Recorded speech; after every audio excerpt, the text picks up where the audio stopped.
You knew he was lying. He said 1 second. I didn't hear count that. you in. Don't play with my emotions, Mike. Hey, listen, we're here for DCAC week, and this is like the greatest. This is my favorite week of the year in the data center industry. Not that I don't love going to other conferences, but this is the chance in which I get to host my own. Have you been to a DCAC yet? This is my first one. I'm looking forward to it. What I see downstairs, I'm excited. And listen, you guys are coming in. You didn't just tip your toe in the water. You guys dove in with a cannonball. Yeah. So do me a favor. Let's start at the beginning, Dave. Introduce Sure. yourself. So my name's David Bell. I'm vice president of development for our Microgrid division, which, to be honest, is right now is mostly focused around the data center industry. Yeah. So what my boss, my CEO, brought me into the corporation thinking we were going to go after utility work, and my utility customers started coming to me and saying, "You need to talk to data centers. You need to talk to data centers." I'm like, "Why do I need to talk to?" Because they're the new utilities that you're going to have to support building. That's right. And so your company's Voltagrid. You That's guys right. are the title sponsor of DCAC Live. It's our 9th year, 8th conference, and we're at record-breaking. I think the last I heard a few days ago is we were at 1,200 people registered. That's great. So it's an honor to have you guys here, Dave. And like, I want you to unpackage, because if you noticed, you guys are the platinum, you guys are the title, and then everyone else downstream of you that was on your heels were the other engine people that are trying to provide power as a product or power as a service, right? And that is the theme of this conference. It really is based on 3 things, and those are the 3 existential threats to this industry: people, power, and capacity. That's right. And that's where our 2 worlds collide, right? So we met on a boat in Miami at that's true. At a Jambacher conference, That's right? true. Onio Jambacher, was that who it was? That's what it was, yeah. And we were in they trap you on that boat. So in case you disagree with what Olaf has to say, they throw you over. I love Olaf, by the way. Yeah, great guy. But the deal is that's where we first met, and you're from Canada. Yeah. And you were like, "Hey man, we're getting in this game," and you guys weren't coming to take part. You look like you guys wanted to roll in here and take over, and we could respect that. So that's how we're talking. Yeah, you know what it was? I think it was all the work that we were doing in the oil and gas industry, supporting large amounts of power. We started to notice the trends. It was like, oh, AI is going to be a fluctuating load. I'm like, have you ever seen a frac crew? Oh, is it the same? Oh, it's crazy. It's Okay. You'll go from 0 load to 100% load drop or 0 load to 100% load in like seconds. Okay. And then you'll drop that load in a second. And that's huge, because some engines are only built for steady state. That's what you're saying. Yeah. Yeah. And so we figured out how to make sure that became that fluctuating load and keeping that power quality over that time. So it found a real good place in that market. The other thing is, the people in this industry are great. They're, kind of top line innovators. They're always thinking outside the box. They're always trying to figure out. They're not the cannots, they're the cans, right? They're trying to figure out how can we do it. They're not giving you obstacles to get over. They're trying to find a way around those obstacles, and that's the thing I love the most about the data center industry. Well, listen, but your entry to the industry is really a symbolism of 2 completely separate industries colliding. Do you agree? Yeah. I mean, they're coming at you. Cannot mention the word data center without talking about energy right now. 100%. And you cannot talk about energy without talking about data center. Yeah. They are now synonymous. They're tied at the hip. They really are. So listen, I'm really excited to have this time to talk with you. And I know that this podcast is going to air after the conference. And I know that you're giving a little bit of a speech today, right? Yeah, that's right. And I'm excited to hear it. I'll be sitting front row. But for those that weren't able to make it, not only that, but these podcasts weren't designed just for the industry, for sure. I mean, there's people in the industry that use them. Some of these podcasts are designed to entertain. Right. Some are designed to educate, right? And then some are designed to inspire, right? And hopefully we can make a little mix of all those things. And really what we want to do is we want to reach all the soldiers and the sailors and the airmen out in the military bases who don't have a chance to come to these conferences, but are probably going to be working for a job in 5 years from now that hasn't been invented yet, right? So the beauty about doing this at Austin City Limits Live is we have a lot of live noise and music around here. But, yeah, that's right. But don't let it distract us from our main mission and our focus and purpose. But the beauty is we really want to reach those people that weren't here to watch you speak later on today. So give us a little bit, a high level, if you can, broad strokes if you want, as deep as you want to take it. But where are we heading as an industry? Where are you heading as an industry? What are you seeing our industries do, together, and how do you see the merge? Yeah. So behind every innovation, behind every industrial revolution, and I think we're in one right now. We sure right? are. And so behind any of those has always been the backing of energy. And so I'll equate it even right back to, when Watt, he coined the phrase horsepower, right? It was the way to to account for how a steam engine would replace a horse. Interesting. And that's what he was doing. He was trying to make it, visible for people so he can touch it and feel it and understand how important the steam engine was. He was still trying to sell his innovation. And, when we think about it now, we go historically, of course the steam engine's better than a horse. Right. But, right, you can't throw the baby out with the bathwater, meaning the horse actually replaced manpower. Yes. Right. And you could plow a bigger field. You could move more grain. You can mill more grain by having horses. And so the domestication of horses was directly as important as the steam engine. Yeah, I could argue. I mean, listen, there is, when we created the steam engine, we not only created a locomotive train that transformed the West and transformed society, but we also mechanized ships, which opened the gate for migration, immigration, and trade, right? So these industrial revolutions were bookmarked by things that transformed humanity. That's what defined them. And the first industrial revolution where we did this, I mean, that was an 80-year-long industrial revolution, the very first one, right? So keep going. I'm not interrupting, but just to add to that, I can make an argue for you're what making a good point. So, okay, where are we now in today? So, okay, the sail was there. The sail took us across the ocean and discovered this place, right? Thank goodness for the sail, right? So the sail came up, and then we came up with the steam engine, and then we had diesel engines, and then we have nuclear engines now that are driving it, right? Yeah. And so when you think about what the possibilities are of the future, and I truly believe the future is nuclear, it's going to take us a while to get there, but once we get there, and so what we have to do is make sure that we don't demonize what was the past, right? Yeah. For our future. I think that we have the ability. Everyone says that. I agree with what you're saying. The only thing I don't agree with is that it's going to take us a while, right? And I say that because I come from the nuclear Navy where, this man's Navy's got 34 different types of nuclear reactors and propulsion plants, and they've been building reactors for 75 years, 76, right? And there's 500 small modular reactors floating around in the ocean right now that we've never heard about an incident on that's had a catastrophic failure of any kind. So I think that it's not that the science is a little ways out, right? Because we split the atom and discovered fission in the mid 40s, right? Late 40s. But what happened was there's a perception of fear, right? And the optics and how we view this is scary, and we're being forced. We've kicked a power can down the road as long as we can, and what's come to the rescue of the data center industry is the natural gas as a service, and that's really, I want you to get into that still a little bit more, because what makes you guys different at Voltagrid versus some of the other groups that we engage with. But you guys aren't trying to provide engines, you're trying to provide power as a service, energy as a service, and that's because the just-in-time need to deploy technology, like the commodities level, you can order your laptop customized, and they will begin automating and working on it the next day, and you'll have it instantaneously.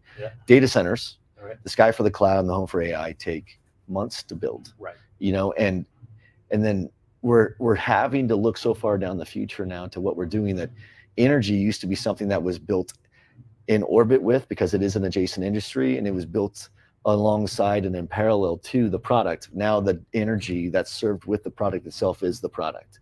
Connectivity is the product, space, power, and cooling is the product, and energy is the product. So it's the fifth utility.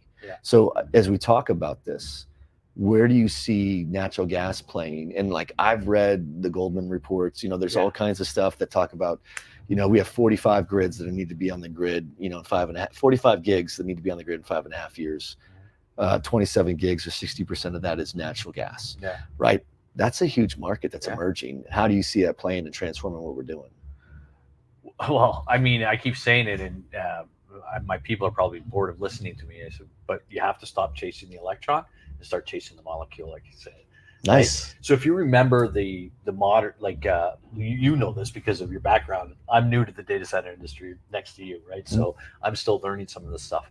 But it was at the beginning, it was go to the fiber, right? And then let me mention something, that whole thing about experience in this industry. It's worthless, because the way that we build data centers today is nothing at all like we did a year ago, and it's going to be nothing like we're doing in a year from now. So like the beauty about, and I wanted to pause you mid thought, not to be rude, but put a pin in it, Dave, because anybody that's listening that thinks that experience matters, and most, like medicine, it matters, accounting, finance. If you're going to be an engineer, it matters. If you're going to be in the data center industry, just think about it iterates so quickly. It iterates as fast as you're changing habits of your adoption rate of emerging technology. So as you change the way you use technology, our industry pivots and rotates with it. Right. Our industry evolves as the consumer is what I'm saying. So experience is useless. You're coming in and we're pivoting right now as an industry anyway, right? So we're a completely different industry than we were a year ago. We weren't ready for you. Now we have to have these conversations. And I think nuclear is faster. I think it's going to be, it's not a time away because of the technology, the application of the technology, the usage capability. Perception. It's perception and fear that needs to be mitigated before we can use it as a primary adoption, because there's a lot of people that make a lot of money from things regarding energy that have nothing to do with nuclear. Right. And those people are going to have it's like the same people that lobby to make sure cigarettes are out there and all the other things that are harmful to society that we know are. Yeah. You're going to have people that are like, listen, man, there's going to be resistance to nuclear not because of its safety or its ability to be more sustainable or the ability to scale faster. It's going to be because people that haven't figured out how to monetize it right. Yeah. And other people that want to damper that or suppress the adoption rate of that form of emerging energy until they're going to use fear until they can figure out how to own, market, and control power with power. That's my perception. No, and I agree with you completely. And it actually reminds me of there's a philosopher called Schopenhauer, and he had a thing about ideas or truth, right? He said the truth goes through 3 stages. It's first ridiculed, and then it's violently opposed, and then thirdly, it's finally accepted and given for fact. And so I think that's really what happens. So I agree. I've had the luxury of working on or inside of nuclear power plants, right? And so I used to help them with their emergency backup generator units, right, for their chilling equipment, give them spare equipment, and help them with their vacuum building operations as well. And so they're the safest places in the world you'll ever go. There's not a piece of dirt. There's not a piece of paper that's out of place. Everything is in its place. And yeah, I think it's that potential. So my wife got scared a couple of years back. She was talking about 3 Mile Island and watched some video on 3 Mile Island. I'm like, honey, I mean, none of this is true. Not only did it not fail, but it worked by the way it was designed. That's why I had a secondary. It was a cooling leak that hit the secondary side, which shielded. And people were like, hey, we have a problem. Right? Well, that's why the design was designed like that. Right. It's like data centers. Oh, well, there's something wrong with this data center because it had to go on engines. And we're like, it's what it's designed to do. Yeah. If something doesn't look right, it goes on engines, and then we shift it back when we're ready. There'd be a bigger problem if the engines didn't fire. Yeah. Right? Yeah. The only problem, like, you talk about engines and power plants, like Fukushima's engines just weren't elevated high enough. They got flooded. Otherwise, there would have been no problem cooling the reactor. Yeah. Right. So there's a lot of things that we've learned from everything. I mean, the first of anything through the wall is always the bloodiest, but nuclear's been through the wall. Yeah. We've had 120 different retrofits of submarines, refueling of nuclear. I mean, we've done this so much that the Department of Energy from the Department of Defense side has this on lockdown. Yeah. I'm trying to talk about it because I think the most advanced machines and weapons and technology on this earth, which are all the orbit of technology, they were first found in the military.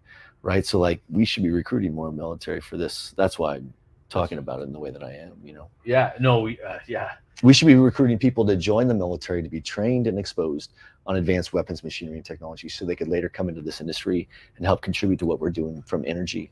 We hire a lot of ex-military people too. And the one thing that we understand is they don't get rattled. The emotional range is different. Yeah, it's just a different, I'm a little bit excitable and I'm a person, but I'm not the guy that's on the wrench and, trying to figure out. It's still a mission critical. This is the mission critical industry. That's what they call it. Yeah.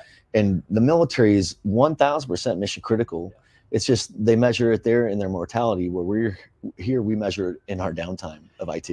You probably have more, I know you have more experience in this as well, but I also noticed that they leave their ego at the door. You have no choice. It's objectivity because it's life and death. So we're like, hey, listen, you're an asshole. I'm better than you, but let's pause on this. We'll fight later. Let's go figure out how to do this. Yeah. And that's really like in the military. I found comfort knowing that you could still, trade paint with those people and still be friends and be good teams. Right. So, and I think that's what the military does. The incubator for leadership. It shows you how to get through and put the mission and the command first, and then your ego's last. That's right. Yeah. So talk to me about what it is that Voltagrid's doing. So we have or maybe the history of it a little bit. I met your CEO as well. Super nice guy. Yeah, he's a great guy. So Nathan, fairly young man. He's only 35 years old, but he's on a second iteration. So he actually started a compressed natural gas business I guess, oh my goodness, when about 10 years ago. And he was one of the co-founders, and they grew that business into a large business. While he was there and a senior executive, he came up with this idea of bringing compressed natural gas and power together and helping, reduce greenhouse gas emissions through stranded power, right? Whether that was the molecule itself, like the diesel, and converting it to gas and creating natural gas engines to do this work. And the board rejected it. And so he bought the idea back for, I can't remember how much money. It was like $16,000 or something like that. And he said, okay, I'm going to go do it myself. And that became Voltagrid? That became Voltagrid. And, how long ago was that? 3 years? 3 years. And we got 50 gigawatt hours running a day right now. So you guys started a business 3 years ago based in Houston, I'm guessing? Yes. Okay. You guys deployed 50 gigawatt hours so far? So per day. Yeah. Per day. All right. And that is just in the United States, the Permian Basin, off the coast of, where are you guys at? Yeah. So Texas, Pennsylvania, New Mexico, North Dakota, Colorado, so we're all over. So what you guys are doing is deploying it as a service. So you guys are rolling in either reciprocating engines or turbines of some kind. Yeah. Walk us through what you're doing, so people that want to engage with Voltagrid, because right now every operator, every developer, every person that has a patch of land that has the capacity or access to the capacity of natural gas is trying to discover what the value of that property is now in the optics of a data center provider. Sure. Because it's a lot. It's worth a lot more than it would be for farm, right? So right now you have a lot of people, like we're developers. We get pulled into a lot of people that own a lot of land. And they say, hey, we want to do this. And the first question is always like, what are you going to do for power? And we're like, well, the utility's not going to come here. So what are you going to do for power? Right. And now you're seeing, like, our worlds will collide a whole lot more because people are looking to do prime generation on the enterprise and the operator side, left, right, and center, especially in Texas. And they're doing it. Most campuses that we talk about in Texas right now start with a G, right? Yeah. 1 gig campuses. Yeah. Those days are of a couple hundred megawatts. But there are limitations to the gas, and there's limitations to the things that we could do. And there's a lot of knowledge to unpackage about what natural gas is going to be. We know it's going to be huge for us. Yeah. It's going to be a bridging solution. But we don't know how to make purchasing decisions. Our industry is got a very code-locked supply chain, and the ethos of our industry is predicated on transparency, predictability, and repeatability. Volume and velocity is the product, not the reliability of the product, right? So if we can deploy, we can win against it. You could literally see data center owner operators going head-to-head against each other they're not winning based on price. They're winning based on who can deliver their product faster. Yeah. And how does natural gas play into that? And how does it play into it as a service versus leaving it to the people to go do it on their own? Because most of these owner operators are going to want you to figure it out. Yeah. But 5 years from now, they want the option to buy it from you. Yeah. Right. Or if not, I'm sure the utility provider will want to buy it from you too. Right. Sure. So either way, we have a long way to go. Yeah. Right. But I don't think it's going to take a long time to get there. It's happening very quickly. Yeah. It's the cycles. It's not, it's not the miles, you know. A couple of things that we've done a little bit differently is we've pre-ordered equipment. So we know the market's there, we know it's growing. And so we have a good backbone of contract business right now. So right now we're about 800 megawatts with data centers that we're moving forward with in some sort of contractual arrangement. So, but we have way more than that in the order, hence the shirt. Yeah, talk to us about that shirt. I love that shirt. So we were starting to do the math on how much we were building. Yeah. And what our VP of operations, who's a power nerd himself, right? He's like, oh no. He goes, can we build an extra 3 megawatts? And I'm like, why? He goes, because that would be 1.21 gigawatts. Nice. Right. And so, that's kind of our mantra right now, that by the end of next year, we want to have 1.21 gigawatts. Nice. Good target. Yeah. I love it. And you need that guy to come in and talk to you about it. The professor himself. Well, I don't know if I have those kind of contacts. Get him on Cameo for like $350. Yeah. So, but we're definitely excited about the prospect of that, and it's just growing so fast. And so the reason being is we know that the speed is going to matter, and then the other thing is we have a way to expedite gas. So Nathan and a lot of our team members are actually gas experts. So they know how to get the gas, they know how to tap the gas, they know how to contract the gas. There's different types of gases too, right? That's right. And so how to get it there. And so we're good at doing that. The other thing is we can deploy quickly. So right now we're working on a project. We started in discussions maybe about 2 months ago, and the first engines are going to start landing in November, right, and being built, right, and we can scale with the customer. And the other thing is on my side, I was a power guy, so I knew what you wanted was reliability, and I knew it building it at scale mattered, right? And so when we originally started talking to them, everybody was like, "You got to get a turbine. It's got to be big, and it's got to be, because land is expensive."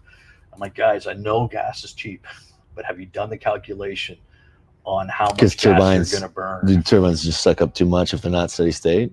They run better when they're steady, right? When they're fully loaded. Yeah. So the best way to run a turbine is either completely 100% on or just turn it off. Yeah. Right? So those are the two most efficient methods. And there's nothing against turbines. We use them as well in our business. They're great. They do what they need to do. But, we started talking about, well, maybe, setting them up smaller and modular would give us an advantage on the reliability numbers. So we have eight or so data scientists that work with us. So I got the head of the data science team to run me some numbers. And I said, let's do some calculations on mean time between failure and a bunch of calculations that we did in the background to say, this is an actual reliability number. We're not just saying, we're going to put an extra generator here or an extra transformer there. We're actually doing calculations on real math. And we started building that out. And I think that what that did is it started to develop a real good relationship with the end user of the data, not just the data center company itself, but the actual client.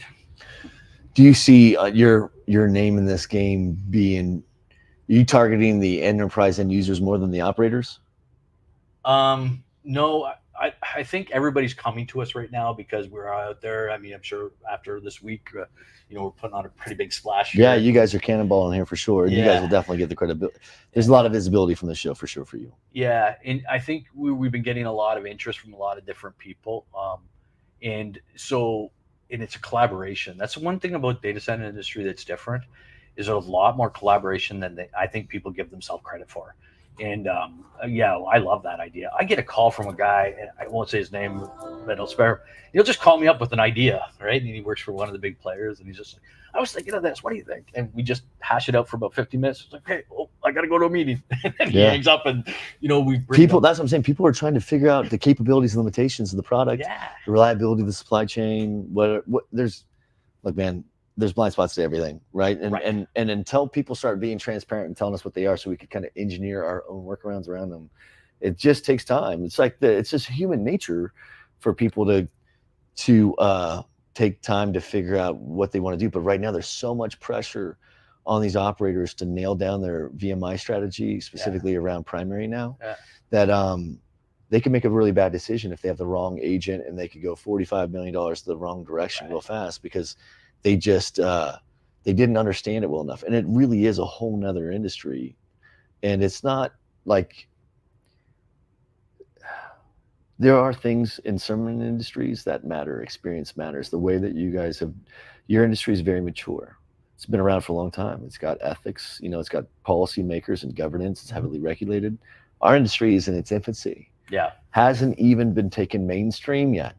In fact, it's as prevalent to the NFL as kickball, right? But soon it'll be the most dominating industry in the world. Our industry goes faster than every other industry because of every other industry. It's just, people don't realize that it wasn't only 10 years ago, which we started really doing cloud. You're like, look, a megawatt data center was a big data center. There was a huge deal. And if you were a sales guy, you're shitting high cotton, you're like, I could do my thing. But the thing is it's a whole nother ball game now, and people don't buy in that capacity anymore. And anything below those megawatt capacities are found in the cloud, and then we're just solving for aggregation of cloud, right? So there's a whole nother game being played, and you guys have to be just as confused as our industry is sometimes too, figuring out where to go to, what's sacred to some of these operators. Every one of these operators have their own baby, and they have their own product, and that product started years ago, where the product used to be I mean, it's funny because it's all to an SLA for everything that every operator sells. Right. But they would be like, well, whose distributed redundant topology looks better than a BlackBerry? And there's only so many tier 1, 2, 3, 4. Right. So there's a very limited amount of shit. There's only a limitation of mechanical permutation as well. So when you look at these things, you're like, there's really only so many things that could really be separated between one group and the other. So the IP became the operations of the facility. So it was that the reliability of design was the product, and the operational capacity of the design. Meaning, like, groups like Oracle would sit down and be like, we look at all data center operators like NASCAR. You're all stock cars. You're all the same. It's what driver, what teams are helping win the race, right? Yeah. So the product went from, hey, what's designed the most reliable, to now what is the easiest to operate without human error, to now who could put product on the market the fastest. Yeah. And then now we're talking about who has the highest flexibility in their product, meaning the ability to scale up or down in density, right? And then the ability to have access to more power, because it's just a power game, right? Yeah. So we're running into this and we're seeing the product change. You guys are running into this and you haven't seen the changes that got us to where we're at, and you don't know the patterns yet to get us where we're got to be. So we got to get you guys in sync with us so you could get ahead of the puck and get to where the puck is going. Yeah. Because we have no choice but to collaborate with our partners that are going to be a part of an annuity-based program that we make for our clients. We're signing 10-year leases with clients. We need 10 years of scalability with you. I don't need what I need day one. We're not a manufacturing facility. Yeah. We're not going to build something that's going to require 200 megawatts once every 3 years. We're going to need to add 200 megs per quarter. Does that make sense? Yeah. And I'm not sure if that, I just report the news as I see it from the field, right? Sure. We're consultants, we're field, we're owners representations. We're a technology incubator for labor. That's all we are. We provide services. And the feedback and the requests that we have from clients that hire us as a third-party objective is, hey, we don't trust these things and these things. Can you go figure out what is real and what's not? And that's our job, is to go out as owners reps, to go out and figure out who's intellectually honest with what their capabilities and limitations are, so that others can put that into the product. Your piece of the product, energy, the substation that goes with it, is now the product, as long as the space, power, cooling, and connectivity. So they have to sell the whole thing, and you're the only part. That industry, not you. Yeah. Not you. That part of the industry is the only part that the soup is not done really cooking on. We've iterated as much, we've optimized. The first part of every industry is to stabilize the industry. The second part is standardizing on that industry. We're getting there. Third part is optimizing within that industry, and we have to figure out how to provide a product that is evolving into power in addition to space, power, and cooling. And we have to do it while relying on people that we don't know how to rely on yet. Yeah. That's, if I were to codify the collective concern of that industry, that's how I would message it. Yeah, I agree with all that. And it's funny because we talk about that a lot. And one of the things that I think that most people are interested in is that we're pre-buying, and then we have a backing, and the financial backings there with us, and we get tested on that a lot. And so we're very lucky. We have a very receptive board. We have lots of funding behind us. The biggest fund that owns us is, so we're Canadian pension plan, right? And then we have Berkshire Hathaway, right? Halliburton, right? Large money behind us. The other thing we wanted to make sure is we wanted to be like a utility should be, right? And how do you treat your customer? So the utility industry, and look, I have a lot of favor for them. I've done a lot of work in the utility industry over the years, and I understand them, but they don't understand the customer. It's like, we're the utility, we're a monopoly, and that's just the way life is. And if we don't give it to you, then that's it. They're now coming into a point where they're having to deal with actual real challenge, is they're having competitors in their marketplace. And so what we try to do is say, okay, how would you want to be treated by a utility? That's who we are. And so we're just going to bring you give us an acre, and we'll bring you whatever it is, 100 megawatts, whatever you need. And we'll put that there, and we'll give you breakers off of that, and we'll interconnect to your system, and then we'll treat you as you should be treated. And in doing that, and of course, we are signing SLAs, right, with the customers, and say, not just on deliveries, not just on the promises that we're making, and they hurt if we were to go backwards on them. And so we're putting SLAs right to the reliability number. And so we're saying, we're going to prove, right, that we're going to do this. And we know we have to earn your trust. And one more thing, the best way to earn your trust, in my opinion, is sometimes when the customer's going the wrong way or trying to route you in the wrong direction, you have to stop and say, this is where we understand something. Here are the ramifications of that decision. Yeah, that's your job, is to protect the customer from hurting themselves. Every great partner we'll do that for every client, because clients, I mean, they have best intent, but they hire us sometimes to have the best ideas, you know. So let me ask you this. Walk me through some of the applications that you guys are seeing yourselves deploy with energy as a service. How's the commonalities? Are there certain markets that lend itself to a better advantage? Texas, deregulated energy market, perhaps. Other markets are like that, right? So like, where do you see the sweet spot for natural gas right now as it incrementally ramps into a higher level of adoption? Yeah, so Texas is obviously our biggest growing market right now. Mhm. I got to be honest with you, we're spending a lot of time and money in Texas, hundreds of millions of dollars, and we love it because we love Texas. Texas is growing huge on power right now. Oh, it's massive. I Mhm. mean, it's the second largest power growth in North America next to Virginia. Oh, okay. Yeah, So perfect. Virginia is number one according to EIA, right? Okay. From commercial and industrial loads. Not Is that residential. contracted through like Dominion, not actual utilized? Yeah. That's, Okay. Yeah. Got you. Yeah. That makes sense. Yeah. I can see that. Yeah. And so they're massive power markets. I think that there's some benefits to that where the regulation is easier in Texas as well. They have a thing called eminent domain, and that helps us, right? And that's a good thing. The other thing is, I think that other areas like Pennsylvania are ready to be grown as Really? well. Yeah. What are the advantages of Pennsylvania? Natural gas? Marcellus gas fields. I Okay. mean, it's a massive amount of gas, and I think there's ways that we can help Virginia out as well. So it's not one spot, Utah, Arizona. Right now, we're doing actually the first. We just got into a contract with a company where we're going to actually bring power and compressed natural gas in Arizona, and we're going to help them get through a temporary problem. And it's only temporary. It's only for. Is this for like SRP? Is it for the utility you're talking about? No, it's for a data center. Oh, okay, got you. Yeah. And so they're in a temporary issue. Compressed natural gas, you're saying? Yeah. Okay. And then power. So walk us through what that looks like. Does that mean they have their own on-site storage tank for that? Yeah. Okay, and you guys you're just kind of constantly going and keeping that thing topped off for them as well. Yeah, we're I mean, bringing. it's you're operating their power plant. It sounds like for them, right? Yeah, we also have a compressed natural gas business as well, and so that bolts onto the back of it. Yeah. And so we actually have a compressed natural gas station, like plant, a couple, just down the road from them. Perfect. Not far from them. And we're going to be able to deliver the gas and provide them the power. They were initially going to do that project in diesel. Okay. And so diesel would have been like $239 a megawatt hour. Damn. And I just, right off the bat I mean, we could do that for like a fraction of that cost. Like what? I don't want to pin you down. No, but it's fine. It was, yeah. Is it like less than 300? It was 30% of the cost of diesel. 30%. Okay.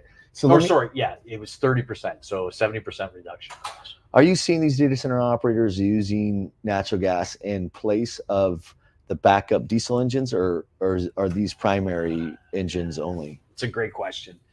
I get asked that all the time. And the reason, and we're trying to figure that out, and we have some ideas around that, but I can't share that today, but of how we're going to get there. But one of the things that you have to think about is contracting natural gas. All right. So imagine just like power, right? Mm-hmm. So you're going to have some sort of obligation in order to meet that requirement that you're going to have. And how do you contract natural gas when you need it as a backup on an intermittent contract with the gas company? Yeah, I don't know. I mean, that's the complications. That's why I'm like, it doesn't take time from a technological application perspective to integrate industries. It takes time for the education between the two to find a right blending, and that's the part where there's a lot of trust that needs to take place. Confidence is maybe the better word, not trust, confidence, and that takes time to establish, but I'm trying to understand how long until diesel engines specifically, are removed from the electrical permutation. That's a great question. I don't know if that'll ever happen, to be honest. Okay, so that's the reason why I was asking this. From the side of the ball that you play on, people are coming up to you for it's an emerging application of technology that's being used in multiple different ways today. The natural gas engines can be used on either side of the meter. They could, there's a million things you can do, right? Yeah. So I'm trying to figure out analyze and interpret the tea leaves and tell me what you're seeing from the field. Like, what are the patterns that you see people making purchasing decisions on the enterprise side or on the operator side? One is just the speed to market. That's the biggest thing, right? That's the biggest decision. Yeah, I think it's like you said it earlier, and I'm just going to reiterate what you said. The other thing is power quality. Right? There's a little bit of misunderstanding. Well, just lack of knowledge right now what AI is going to operate. In fact, we actually walked away from a job and because it was going to be an AI job, and they were asking us to go a certain way, we said, guys, it's never going to work. It's going to fail. It's going to trip. It's going to Just fail. too big. It was the wrong technology, and they were forcing us into that technology conversation with them, and we just said, no, it's not worth it. It's not. We didn't want to ruin our reputation in the data center world by doing that, right, and putting that power to work in the wrong application and dealing with it. And so, if you guys want to do it right, give us a call, and we'll do that. And they've been giving us a call lately, right, and doing it. I think that's another way you build trust. To go back to your former question, sometimes just saying no. Right? I mean, that's the best thing you can do for yourself. Every company has to set boundaries on themselves. You're not all things to all people. There's no silver bullets in what any company does. And the thing that harms a business the most from the inside out is, well, there's two things. One is not having the ability to say no and harming your goodwill that you've tried to create with them. I'd rather pass on things that we can't be great at. And to be great at some shit, you have to be willing to not be good at other things. And sometimes you have to really stay focused. The other part is shitty leaders, of course. Right. Shitty leaders will drive out your greatest talent. They'll uninspire the ones that stay anyway. So you have to really figure out how to thread the needle between the two. Yeah, Nathan and I were talking the other day about something, and I said, it'll eat our soul. He's like, yep, you're right. It'll eat our soul. Done. Because I love the ability to make pivoting decisions like that. Yeah. CEOs have to be able to trust their guts. I'm learning this humbly, but there are times I've made really bad decisions. And I mean, if it wasn't that, it'd be something else I had to learn. But I've learned that I have to trust my gut more, make more intentional, deliberate decisions faster. I think the neat thing too is probably true with you. I mean, in any leader, in any business, is it's okay to make mistakes as long as you correct them quickly. Right? And it's not just okay, it's required. Yeah, that's where growth is from. Yeah, that's true. That you don't learn anything from anything you do right. You have to make a mistake to learn and grow. Yeah, you don't want to go searching for struggle, but struggle will make it better, right? Just don't be scared of it. Yeah. And when it happens, don't get mad about it. Just fucking take it as an opportunity to get better. Just accept it. We just have to change the optics. If I could tell every kid that's 18 to 24 in Gen Z, and I'm really these conferences and these podcasts are really focused more for them, because Gen Z before the end of this year will outnumber the baby boomers in the workforce, and they're the future. They were the digital pioneers born with. I mean, when you and I were born, I could tell by looking at you, we're in the same age group. Yeah. You know what I'm saying? Where the Internet of Things had not been invented yet. World Wide Web has not been invented yet. We certainly didn't have smartphones, and those smartphones, I mean, it took years until we had applications on those phones. So like when you look at all these things, it took time. Those kids were born with that shit in their hands the first day. Yeah. So in 1997, think about all that shit. Amazon.com had launched 3 years prior to that, and the whole world of technology was exploding. So like, yeah, man, we have to really make sure that we express to them the people that are going to be the future, your future labor force for all. Yeah. The people that are going to be building your stuff will be people hopefully that we hire that are doing that or something along those lines in the military or the trades. Sure. I believe that college is the obsolescence of college is something that I'm going to address tomorrow in my speech. Okay. But there are only 3 places where we draw talent and labor from today: college, the trades, or the military. Right. And the people that are trained in certain things are going to be the ones that are going to be operating your utility plants for operators, or they're going to be operating on behalf of the operators, and the data center operators themselves become utility operators that they buy the service from you at first, then they buy it. They buy it as a service, and they shift it to a CapEx model later, and they hire these OpEx teams to come in and do it for them. Yeah, I wonder about that actually, and it was funny. I was at a finance.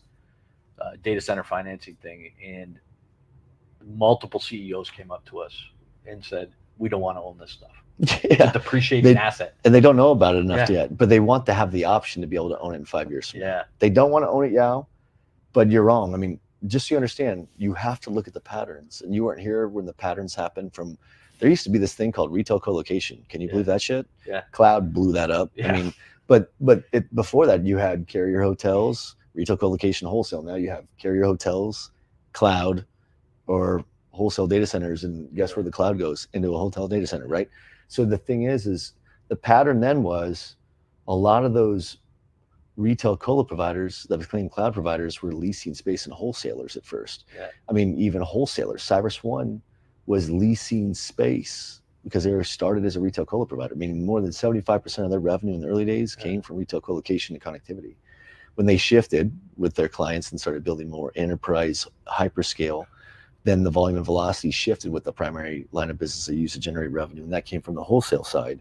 And when you shift to the wholesale, you have to own the assets. But when you're a retail provider, why wouldn't you let a wholesale provider that could build it at an economy of scale with a better price point than you can, let them take that risk, and then you retail colo out of that? I mean, Telex was a retail colo tenant for digital before they were acquired. I can tell you there's other public. Is that an appreciating asset though? Well, it depends on what the model was. The model was predicated on margin back then. Okay. The product was all in with power, and then we got really sophisticated once PUE was initiated, and there was a reset in the industry. Okay. And we went from people were buying racks at a time, and when the volume of aggregate IT increased, that model imploded and went into the cloud because we couldn't burst into what they needed fast enough. So there had to be something that was able to provide that as a service. The as a service model is the formula that you're following. You should follow what happened with cloud, and then you should understand that it's a crawl, walk, run to get there. You're right. It's more economically efficient and pencils out better if they don't own it at a certain stage, but at another stage, it does makes more sense if they own it. The thing I've been racking my brain on and talking to this, and so I appreciate the open conversation, is why would you take an operating cost and try to capitalize it? The asset depreciates over time. But it's a cost of capital. That's why. If I'm leasing it from you, and at the end of the day, it pencils out way differently, versus if I were to buy it and I get the cost of capital down to, the debt market could be great right now, right? And all I know is now, if you look at it over the cost of, those power systems are there for 20 years. What's your model that you're running? 12 to 20? Yeah. Okay, so when you look at that, you're like, well, as low as 5, but yeah. But it depends. There's always something that's greater, but if you put it on a long enough timeline, sometimes that model pivots. Yeah. And some people, it's not whether or not what's better or worse. There's no silver bullet. It's really predicated on what the finance strategy is behind that asset. Right. And if that asset was built to be acquired by another group, then they're going to want to make sure that their EBITDA model is beautiful as they can. But if they're playing the long game and they're the ones that want to be in the hunt and pursuit and acquire in the long term, then they're going to own that asset. Yeah. Does that make sense? Yeah, I get where you're going with it. It's just a business finance strategy. It has nothing to do with what is the most economically efficient in a homogenous environment. Yeah, the thing we've been having discussions at a high level about that whole thing is, and one of the big things too is, whatever year that is where everything has to be rebuilt or overhauled. Right now, you have to own double the amount of assets in order to do that, right? Because now you're going to have to do, and so it's almost like what's happening in the power generation market itself, right? So we're taking all this firm energy resource and we're replacing it with variable energy. And that means that we have to back up that variable energy with a firm resource as well. So what you're doing is doubling the capitalization of the power generation market. Yeah. And it's artificially inflating the cost of power. Right? I think it's not artificially, it's actually, right? I think that the thing that for most of the years was the product that was iterating, the price per kW or the price per megawatt was a bullseye that everyone, it was like a race to the bottom so you could get the least. And then they got to the point where they figured out they were all harming each other and they all started protecting their margins. And in that time, you're going to watch. The industry's in its infancy still. This is not an industry that's been around. Actually, it's been around a lot longer than what people think, but it hasn't had a level in which it took 46 years before 1 in 4 Americans adopted electricity, right? So it takes time before we as consumers hit a tipping point. And that tipping point is typically 25% adoption rate, or in application-based technologies, it's when you reach 100 million users or 100 million downloads or whatever it is. Okay. But every other metric is measured and quantified, and you can determine, if 3 of us in this room were to go out for a race right now and come back, we wouldn't all come in together. We'd come in for a second and third. That's the way of human nature, right? And everything in this industry is constantly leapfrogging through it. We have not arrived. That's why it's hard for some people that come from other verticals in the industry to understand where they stand. Are we behind? Are we this? Are we that? Look, this is a completely different industry every quarter. Every quarter, it is not the same as the last. And you've been here long enough to understand that. Do you agree?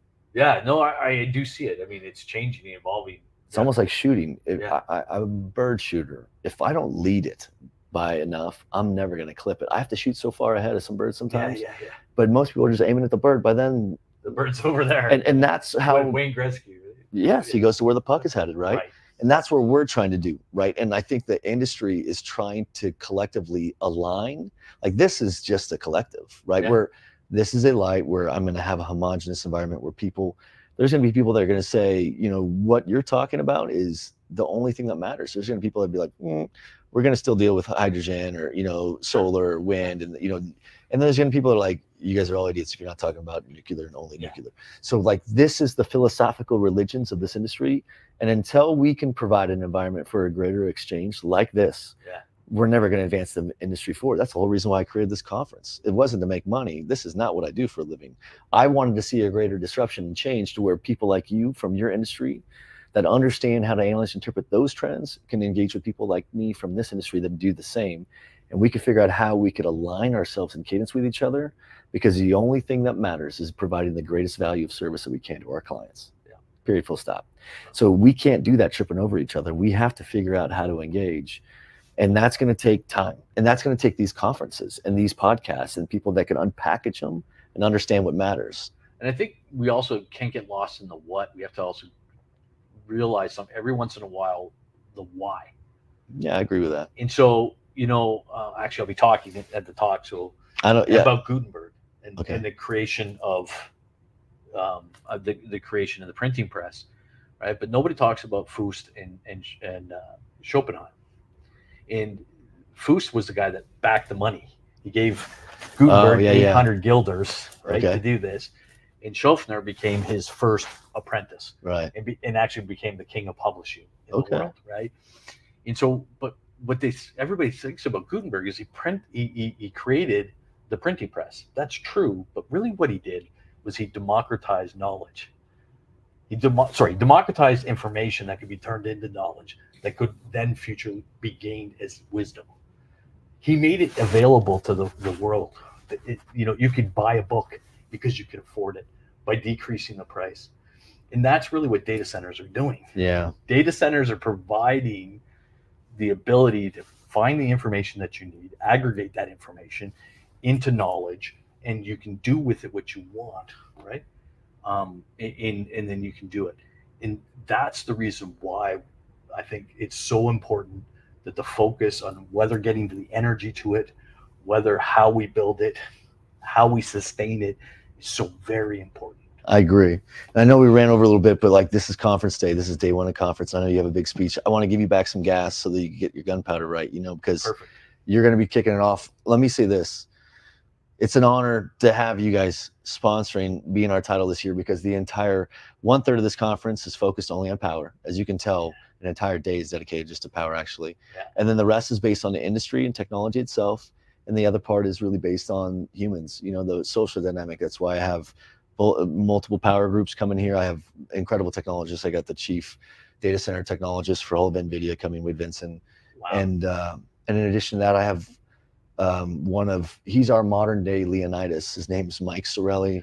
He hosts a podcast on Men's Journal, which is now shifted to Sports Illustrated, called Everyday Warrior Podcast. If you ever get a chance to listen to it, he's a former SEAL Team 6 commander, SOCOM commander, and he's the real deal on leadership, stoicism, all that shit. So we have people coming to inspire, we have people coming to educate, and we have people coming to entertain, you know, and this conference is really for all of us. This is the people's conference. Don't forget people coming here to learn, right? I'm here to learn as well, right? Take a number, man. I mean, I sit front row to all these.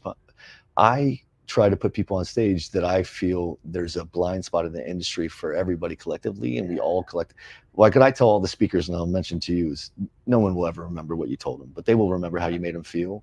And the only way to make people feel coming out of a conference like this is inspired to go learn more about your topic. Yeah. If you could do that, you won. Yeah. So to that end, Dave, is there anything you want to add or leave with the listeners that I didn't give you a chance to kind of unpackage? No, you know, just really thank you for your time. I really appreciate being here. This is awesome. I know I'm a rookie in the industry for the data center. I've been around power for a long time, but you know, I love engaging with people in this industry because there's a lot of good ideas being thrown around right now. A lot of big fat brains between both our industries, you know what I'm saying? And we are the future. This power and this data center component, which is the fifth utility, it is the future. It is. All right, man. Well, thanks for being man. here. I appreciate you having me. Yeah, buddy. All right. Great. How'd we do?